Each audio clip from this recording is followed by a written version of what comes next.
On this Democracy Day special, looking at the threats to Nigerian democracy, and of course, we're focusing on this segment, elections and the judicial system.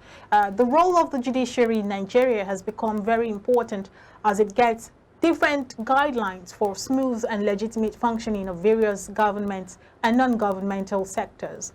Undoubtedly, every country needs to have an effective system of law and order massively guaranteed by a sound and impartial judicial system.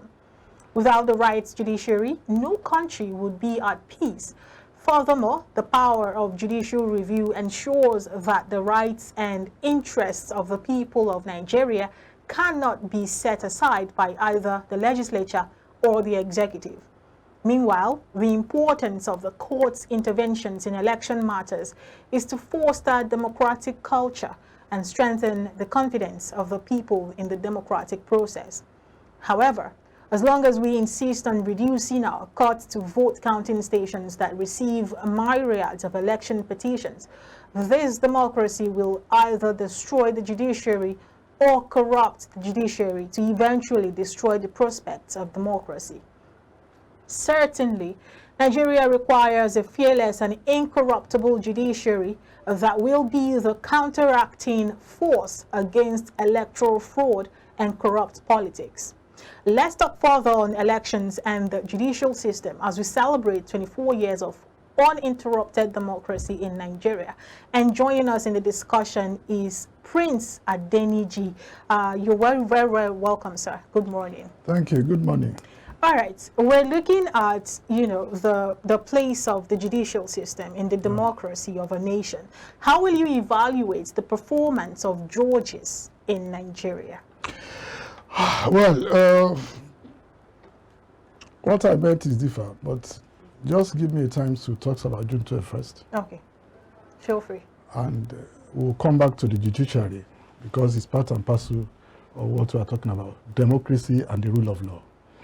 Now, June 12th is a significant day in our life, in Nigeria, in the country. Those who are above the age that you can talk about, which is 18 years and above that time. It is the day Nigeria will never forget. But due to some of the leaders we put in power, after they don't know the value of that June 12th, make the June 12th to be May 29. But we thank God today that it was reversed to that date, the day we have the free, fair, and credible election. That is the day that we thought the Nigeria could have been changed 30 years ago. It looked like yesterday. So by doing that now, that 1993 was 30 years today. Yes, but there are a lot of things that has happened. But we should not forget about M.K. Abiola make his life for us to see that the democracy to thrive in this country. Then the military should go and somebody lay his life for that. So it needs to be celebrating mostly every day. It's beyond the holidays. He's supposed to have been having some activities that should have joined it because of what he has done. So let's give kudos to him. It makes it to be for some of the people who are putting Agbada today, that it is that M.K. Abiola that lays life for so many people that are going to House of Assembly, National Assemblies, and all the rest of begin to enjoy the democracy we are talking about today. I cherish him.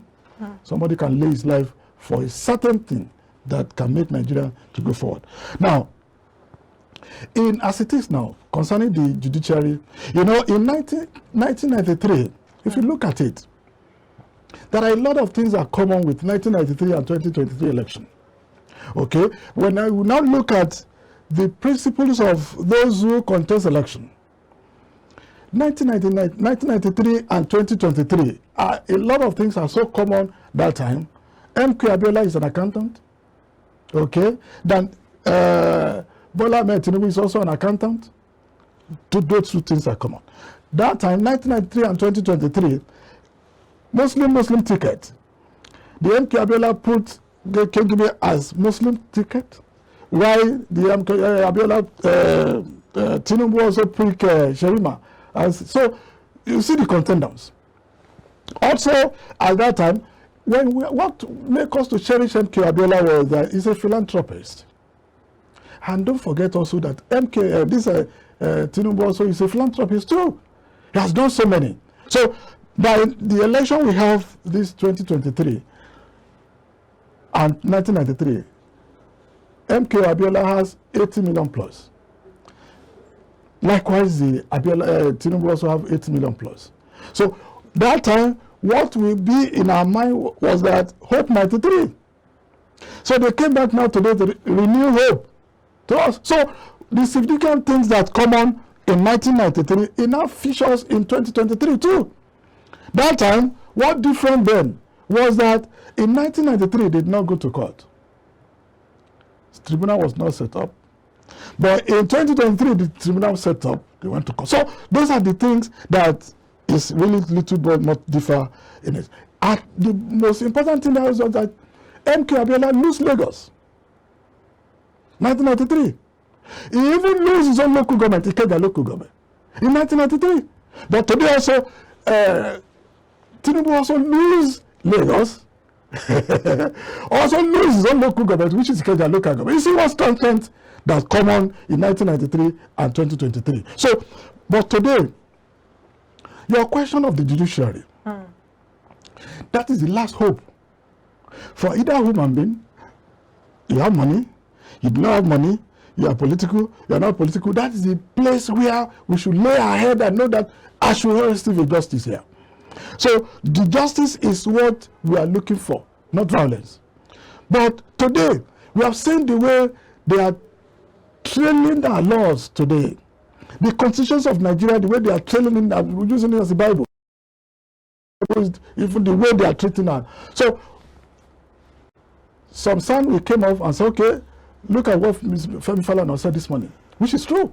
That the EFCC is supposed to, the DSS is not supposed to hold the MFL just longer like that. As you arrested him, take him back to the DSS, the EFCC, so that the direct labor, what are they calling it? The division of labor, it could have been effective in that. So the only hope we have in this country, apart from the political party, they put it as their agenda, is the court.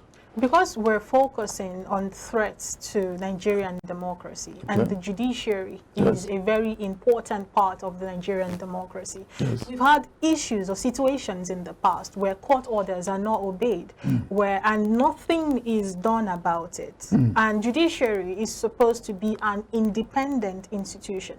And we have judges who sit in these courts. How do you react to that is areas we are angry with some of our judges, and we want it to be radically eradicated now, because we must have been using 1 year of this democracy to tune to certain things.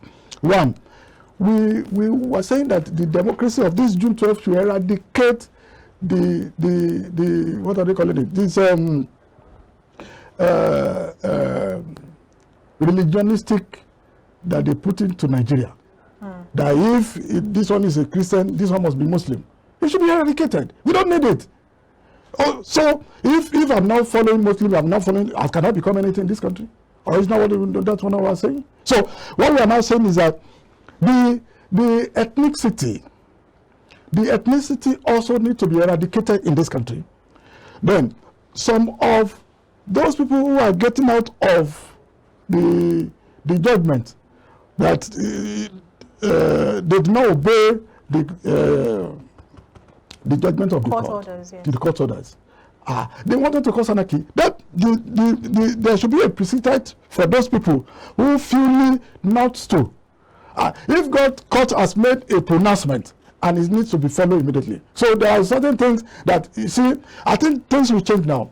We were in left sides of democracy of Wologun, the khaki people and the civilians. But now I think we have a proper civilian now that will deal with whatever that happens. And that should be the area they should focus with.